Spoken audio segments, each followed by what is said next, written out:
Մեր գրական կյանքի լավագույն ներկայացուցիչներին ծանոթանալու առիթն ունեք։ Ես հիմա պիտի խոսափողի մոտ հրավիրեմ մի սքանչելի բանաստեղծուհու, ով նոր է վերադարձել Մասիս Սարից։ Բարձրացել է Արարատ։ Հրիփսի Միասատրյան։ Շատ շնորհակալություն, շատ թե իսկ ինչ է տեսել մասին կպատմենք, որտեղ միառանցին հաղորդում պիտի անենք դրա մասին, ապրես, շնորհակալ եմ։ Շնորհակալ եմ, պարոն Ափինյան ջան։ Ճիշտն ասած, Ավետիսը մեր համար հայտնություն էր, մենք նրան նոր ենք ճանաչում, բայց այս լուսավոր աչքերով, այս պայծառ տղան միանգամից գերեց մեր սիրտը, մտավ մեր աշխարհը եւ մենք նրան անչափ սիրեցինք։ Բարի գալուստ Ավետիս ջան։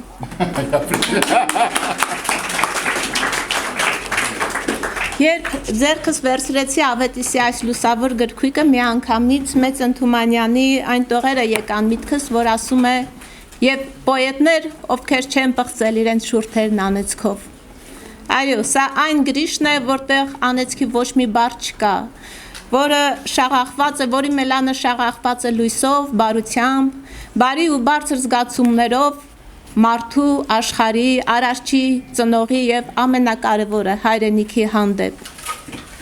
Նա անգամ հայրենիքն է համեմատում լույսի հետ, ասելով. «Իմ Հայաստան, դու լույսի որդի, քո հաղթանակն է հավերժանում»։ Ու միտեղ էլ ասում է. «Միթե լույսը միայն արևից է գալիս, թե մեր մեջ էլ կա մի արև»։ Այո, մեր արևոտ տղան է։ Բանաստեղծները նույնպես առաջնորդներ են, մենք բոլորս գիտենք։ Եվ ումն են պետք խավարի առաջնորդները, ումն են պետք դժոխքի շուրթերով երգիչները, ումն է պետք այն մարդը, ում մեջ լույս չկա։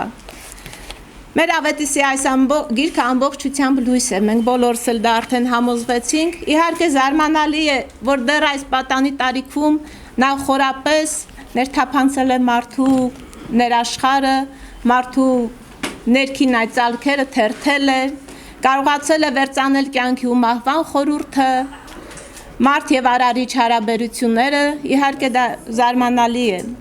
բայց միաժամանակ գովելի։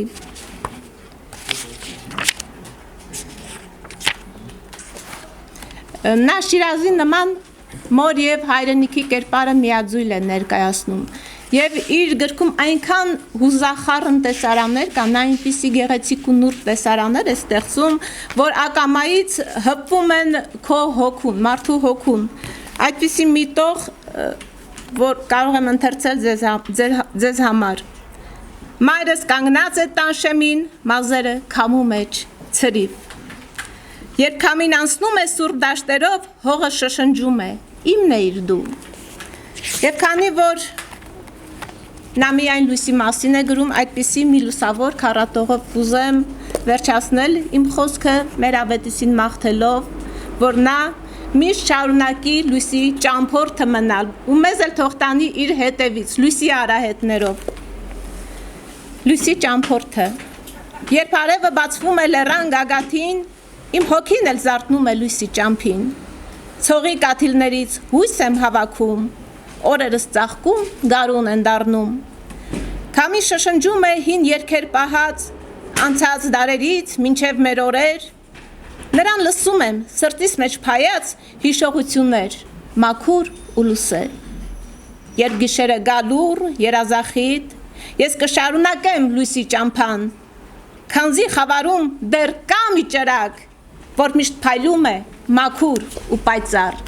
Շնորհակալություն։ Մի հարց ունեմ։